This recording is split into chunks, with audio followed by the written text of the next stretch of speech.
मुख में जब सावन का एक कतरा गिर जाता है, सीप के मुख में जब सावन का एक कतरा गिर जाता है, प्रेम का देखो खेल निराला वो मोती बन जाता है। प्रेम का देखो खेल निराला वो मोती बन जाता है। ऐसी प्रीत लगा भगवन से तू हीरा बन जाएगा, ऐसी प्रीत लगा भगवन से तू हीरा बन जाएगा। खुद को रंग ले उसके रंग में वो तुझ में रंग जाएगा, खुद को रंग ले उसके रंग में वो तुझ में रंग जाएगा। बोलो वीर प्रभु महावीर प्रभु, बोलो वीर प्रभु महावीर प्रभु, बोलो वीर प्रभु महावीर प्रभु।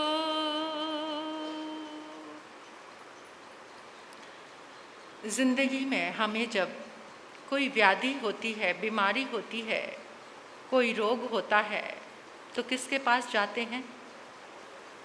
किसके पास जाते हो? डॉक्टर के पास।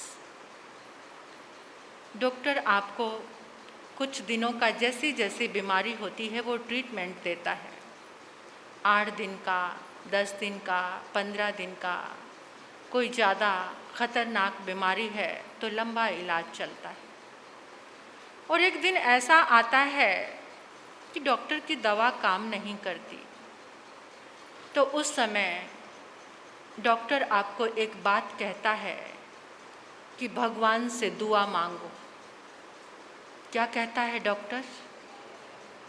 अब दवाई काम नहीं कर रही तो भगवान से, तो क्यों ना हम डॉक्टर के पास जाने से पहले ही भगवान से दुआ मांग लें, भगवान की आराधना कर लें। इंतज़ार करते हैं कि जब डॉक्टर बिल्कुल हाथ खड़े कर देगा अब हमारे बस की बात नहीं है, तो फिर किसकी शरण में आते हैं हम? फिर हम धर्म की शरण में आते हैं।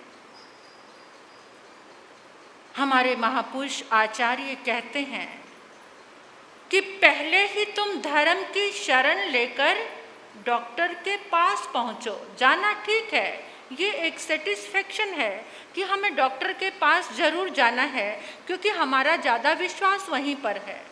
तो क्यों ना पहले ये जो भक्तामर का अनुष्ठान है ये वही कार्य कर रहा है कि पहले अगर हमने आलंबन लिया परमात्मा का, आदिनाथ भगवान की ऊर्जा का, कितनी बड़ी बात है कि रिसर्च करने के बाद विश्व में कितने धर्म, कितने स्तोत्र, कितने सारे मंत्र, कितने यंत्र, लेकिन उसमें सबसे पहले नंबर पर आखिर तो ये रिसर्च हुई है। इस मंत्र के प्रभाव से कितने लोगों के कैंसर तक के रोग ठीक हो गए। अगर कोई बड़ा सा अनुष्ठान होता ना और आपको ये जल पैसे खर्च करके मिलता, फिर क्या होता? फिर क्या होता? लेने वालों की भीड़, अनुष्ठान करने वालों की, मतलब हमारी मेंटलिटी कैसी है, हमारी सोच कैसी है। अगर इसके लिए चार्ज रखा होता कि आपको एक फॉर्म फिल करना पड़ेगा इस अनुष्ठान को अटेंड करने के लिए, तो देखो फिर पता नहीं, लेकिन जो भी लोग आ रहे हैं, बहुत सारे आ रहे हैं, आप सब बड़े भाग्यशाली हैं। जिंदगी के कामों को एक बार को पीछे छोड़ देना और ये जल की आराधना 8 दिन तो संपन्न हो गए। अभी भी कोई जागना चाहे तो जाग सकते हैं। 4 प्रकार के लोग हैं इस दुनिया में। पहले हैं श्रमजीवी, मेहनत करने वाले, जैसे मजदूर लोग हैं। श्रम करते हैं, दिन भर मेहनत करते हैं और मेहनत करते हैं, जो दिन भर में कमाया वही शाम को खाया। श्रमजीवी मजदूर हैं, कारीगर हैं, जो दिन भर अपने फिजिकल वर्क करते हैं, शरीर की मेहनत करते हैं। और दूसरे प्रकार के इंसान हैं बुद्धिजीवी, जो बुद्धि से काम करते हैं। डॉक्टर, इंजीनियर, सीए और भी जितने भी पढ़े लिखे ऑफिसर्स, वो सब किससे काम करते हैं? बुद्धि से। यानी एक कलम चलाई, बैठे हैं आराम से, बुद्धि काम कर रही है, कलम चलाई और काम हो गया। फिजिकल वर्क नहीं, केवल दिमाग का काम है, केवल बुद्धि का काम है। ऐसे लोग हैं दुनिया में। तीसरी प्रकार के लोग हैं, उनको कहते हैं मुहाजीवी, जो उदार हैं, जो कुछ अपने पास है वो दूसरों को बांटकर खुश होते हैं, आनंद आता है। कितने लोगों को होता है ये जुनून कि जो भी अपनी मेहनत से कुछ कमाया है, जब वो दूसरों में बांटते हैं तो बड़ा आनंद आता है, बड़ा मज़ा आता है। अपना अपना जुनून है, हर किसी का जुनून है, हर किसी की लगन है। वो उदार है। उदारता इतनी ज़्यादा है कि अपने पास जो भी कुछ है वो दूसरे को देकर आनंदित होते हैं। चौथे नंबर के हैं प्रबुद्ध जीवी। प्रबुद्ध, जो हर काम जागरण के साथ, जिनकी आत्मा का जागरण हो गया है, प्रबुद्ध जीवी हो गए हैं। सुते सुयावी पड़िबुद्ध जीवी, नय विष से पंडिये आसुपन्ने, घोरा महुता अबलम शरीरम, भारंड पंखी वचये पमत्ते। कैसा जागरण हो गया है उनका? भारंड पक्षी की तरह। उत्तराध्ययन आगम में एक बात आती है कि जो भारंड पक्षी है वो हर समय जागरूक रहता है। जब वो भोजन करता है तो उसकी नज़र चारों तरफ रहती है, आगे पीछे इधर उधर, कि कोई मेरे ऊपर आक्रमण। क्योंकि एक इंसान सबसे ज़्यादा गलतान कब होता है, सबसे ज़्यादा बेहोश कब होता है? जब वो भोजन करता है, जब वो खाता है। यानी खाने में इतना रस आ जाता है, इतना उस भोग में लीन हो जाता है, सबसे ज़्यादा बेहोशी इंसान की उस समय आती है। और उस समय जो जाग गया वो घोरा महुता, घोर मुहूर्त चल रहा है। कौन सा? काल का, मृत्यु का। उस मृत्यु में उसका जागरण हो जाता है। उसे कहते हैं परिबुद्ध जीवी। प्रबुद्ध, जिसके भीतर में प्रबुद्धता है। श्रमजीवी, दो वाद है, एक भौतिकवाद है, एक अध्यात्मवाद है।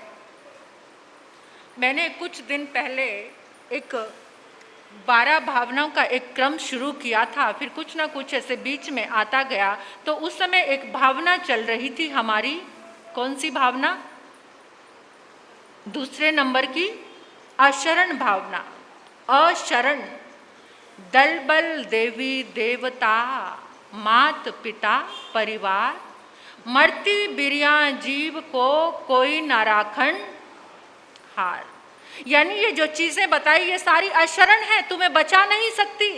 जब तुम्हारे पास मृत्यु आती है, भरा पूरा परिवार है तुम्हारा, लेकिन कोई भी तुम्हें बचा नहीं सकता।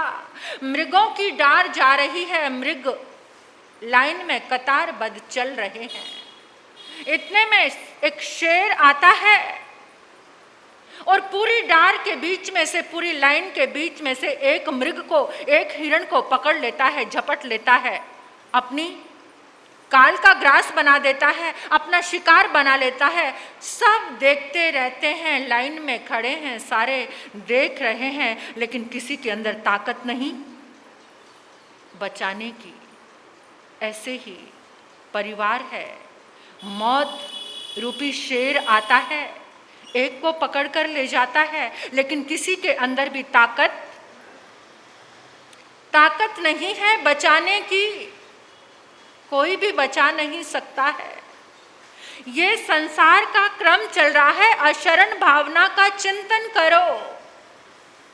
कौन चिंतन नहीं करता? श्रमजीवी। अगर श्रम के साथ जागरण है, मेहनत के साथ अगर जागा हुआ है, अध्यात्म क्या है? अध्यात्म क्या है? क्या है? आप बताएंगे मुझे अध्यात्म क्या है? अध्यात्म किसको कहते हैं? हम बहुत कहते हैं अध्यात्म से जुड़ो, धर्म से जुड़ो। अध्यात्म है क्या? क्या है अध्यात्म? हाँ, अपनी आत्मा के समीप कहाँ रहा जाता है? एक बोध होना, एक प्रबुद्धता। क्या आपके पास हीरे की अंगूठी है, आपने अपनी उंगली में उस अंगूठी को पहन लिया, आपकी नजर में कीमत किसकी है? किसकी? हीरे की, अंगूठी की। अंगूठी की कीमत है आपकी नजर में। अगर उंगली ना हो तो? जो उंगली की कीमत को जानता है वो अध्यात्म है। जिसने हीरे की कीमत को जाना वो भौतिकवाद है। अध्यात्मवाद क्या है? जिसने उंगली की कीमत को जाना कि इस उंगली के बिना ये हीरा, वो अंगूठी बेकार है। अगर आपके पास उंगली है तो उस अंगूठी की कीमत है। अगर आपके पास उंगली नहीं है तो उस अंगूठी की कोई कीमत नहीं है। यही अध्यात्म है, यही जागरण है, यही प्रबुद्धता है। प्रबुद्ध जीवी सबके बीच में रहते हुए भी क्या कहता है? कितना ही बल हो, कितनी ही शक्ति हो, कितना ही परिवार हो, कितने ही हाथी घोड़े हो, कुछ भी हो, लेकिन शरण किसकी? ये सारे अशरण हैं, तुम्हें बचा नहीं सकते। अशरण मतलब कोई तुम्हें शरण देने वाला नहीं है, कोई तुम्हें बचाने वाला नहीं है। बुद्धिजीवी जो हैं वो भी अशरण में रह रहे हैं, उनके पास कोई शरण नहीं है। मुहाजीवी बेटर है, जिन्होंने देना जान लिया है कि अपना कुछ भी नहीं है।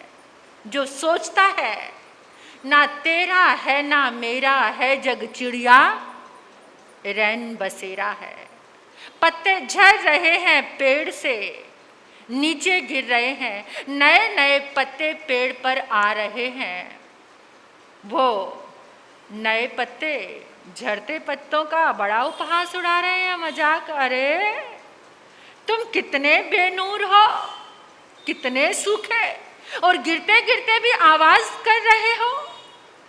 वो पुराने पत्ते नए पत्तों को कहते हैं कि जैसे तुम आज हो ऐसे हम कल थे, और जैसे हम आज हैं ऐसे तुम कल हो जाओगे। ये रीत चल रही है।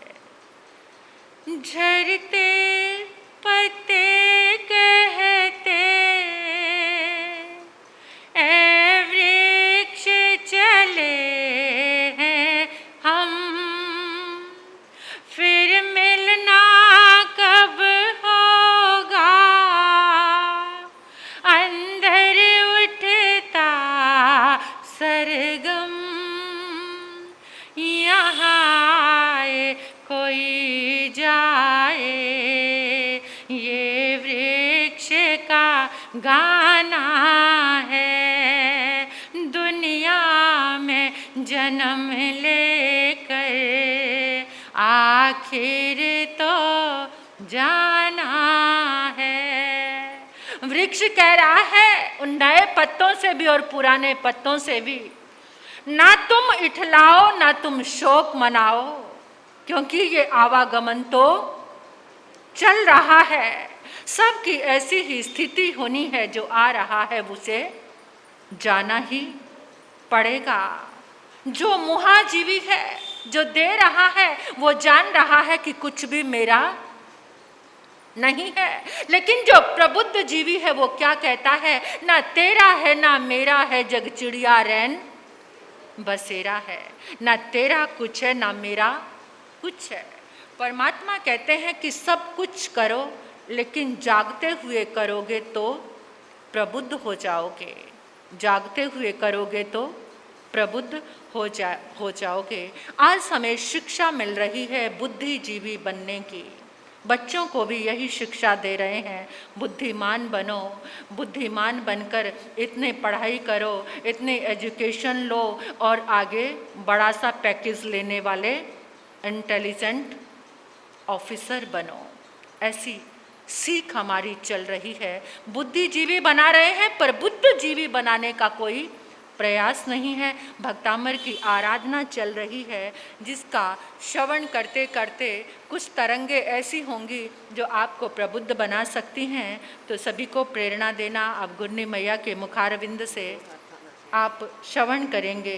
गाथा का अर्थ बहुत ही सुंदर गुरनी मैया व्याख्या कर रहे हैं आपके सामने।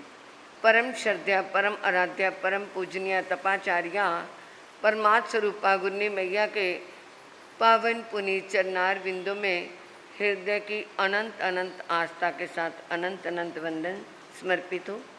आओ मिलकर के ऋषभदेव प्रभु का गुणगान करें।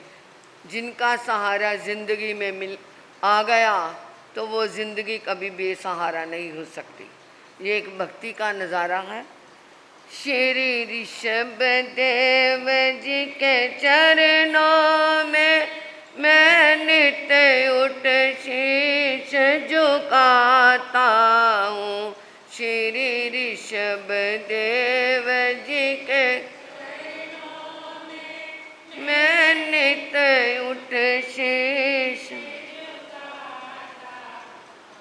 मेरे मन की कली खिल जाती है जब ध्यान तुम्हारा लगाता हूँ। मेरे मन की कली खिल जाती है जब ध्यान तुम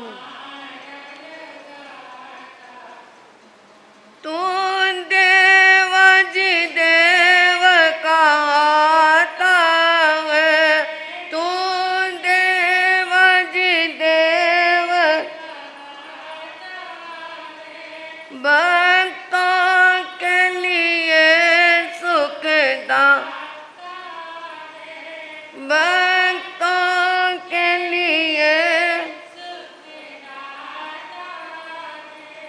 दुनिया के सहारे झूठे हैं, दुनिया के सहारे झूठे हैं। अब तेरा सहारा चाहता हूँ, दुनिया के सहारे झूठे हैं। अब तेरा सहारा चाहता हूँ। आचार्य मानतुंग एक भक्त हृदय का जीवन जी रहे, 48 कोठरियों में बंद, 6 कोठरियां उनकी क्या है, ताले टूट चुके हैं। अंदर से भक्ति से निकला हुआ गान कभी खाली नहीं जाता। ये ध्वनि है जिससे हमारे, जब हम क्या है बहुत तेज आवाज़ कहीं ढोल बजा तो एकदम कानों पे हाथ जाता है ना कि कान फटने को हो गए। वो है ध्वनि का प्रदूषण, वो ध्वनि का प्रदूषण है। परंतु जब ध्वनि अंतर से निकलती है, हृदय से निकलती है, वो ध्वनि हमारी मधुर स्वरी की निकली हुई हमारे कर्मों को तोड़ने वाली होती है। तो आचार्य मानतुंग ने क्या कहा, तत्संस्त्रेण भव संतति सन्निबद्धं।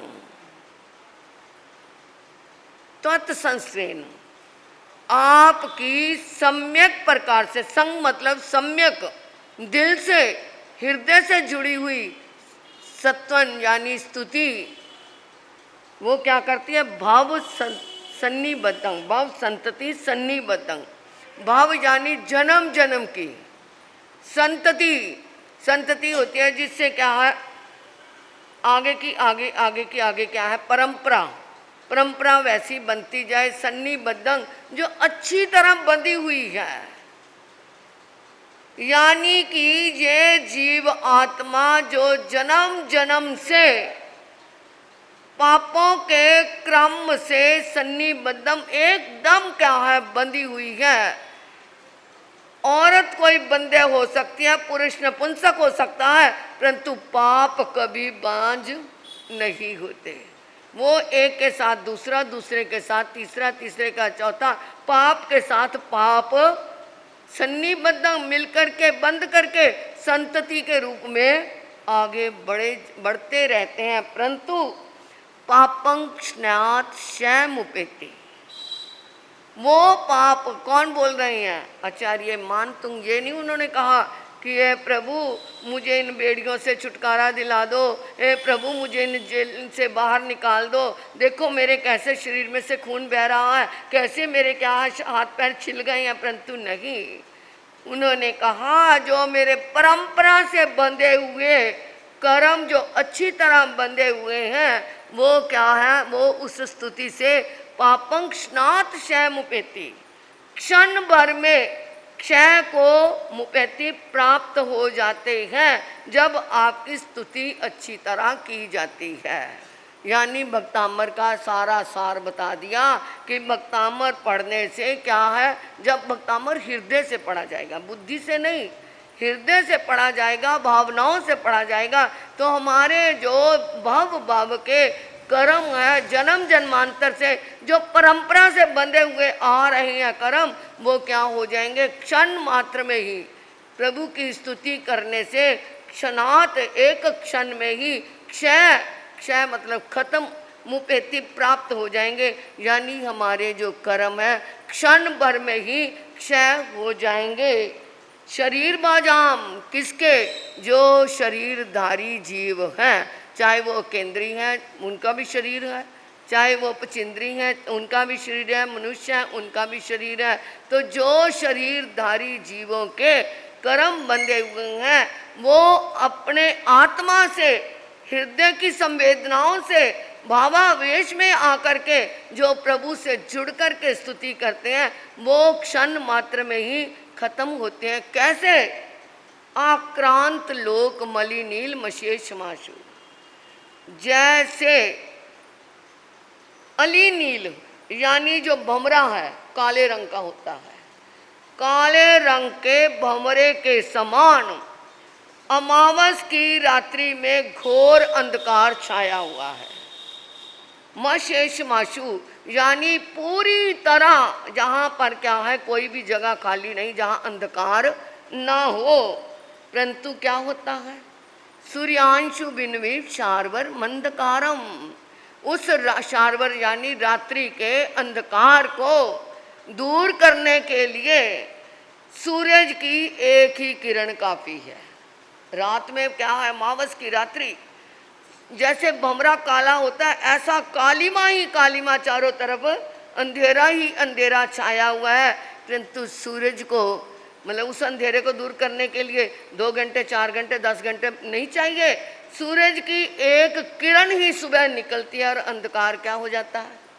छट जाता है ना, खत्म हो जाता है।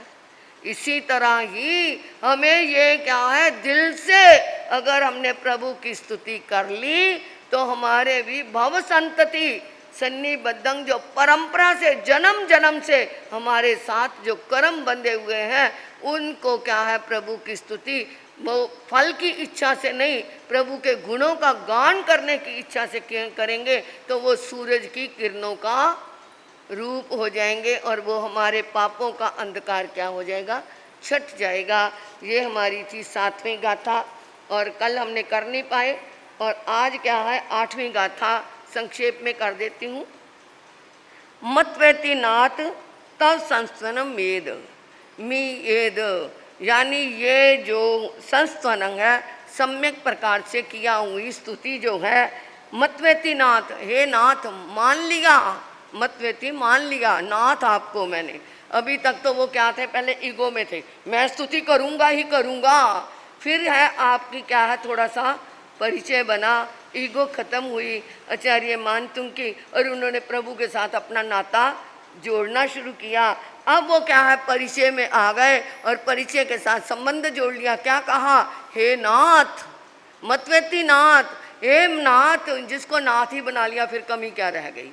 इस प्रकार ये तो संस्वनम, आपकी स्तुति जो है वो जो की है, मारभ्यते, जो आरंभ की गई है, शुरू की गई है, तनु दियापि, हल्की सी बुद्धि से, मेरे यहाँ पास बुद्धि, तनु मैंने बहुत कम, सूक्ष्म भी नहीं है, जिसके पास धी मैंने बुद्धि, मेरे पास बुद्धि नहीं है, परंतु मैं संस्वनम हे नाथ शुरू कर रहा हूँ। परंतु तब प्रभावात, आपके प्रभाव से, चेतो हरिष्यति, चेतो यानी चित्त को, हरिष्यति प्रसन्नता का अनुभव होगा, किसके, सतांग, संत लोगों के।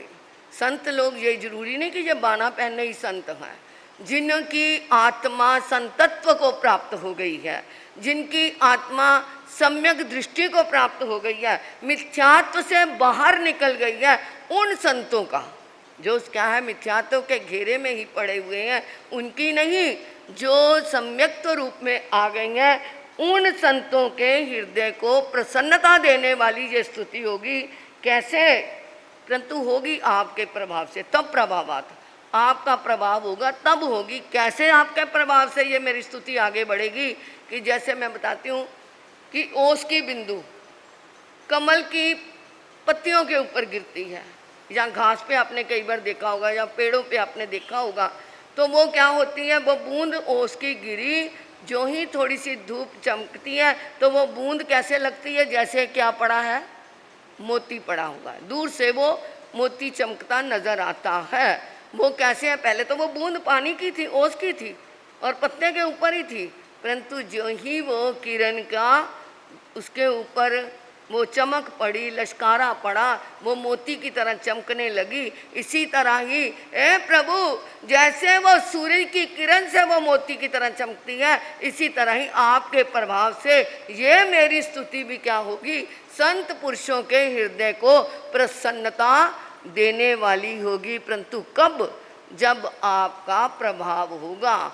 जैसे सूर्य के प्रभाव से वो मोती बन गई, इसी तरह आपके प्रभाव से मेरे द्वारा ये जो हे नाथ, आपकी कृपा की दृष्टि चाहिए, वो मेरा ये संस्वनम, मेरी स्तुति, मेरे हृदय के भाव, वो भी संत लोगों के हृदयों को क्या करेंगे, प्रसन्नता का भाव देंगे। ये हमने संक्षेप में इसके किया।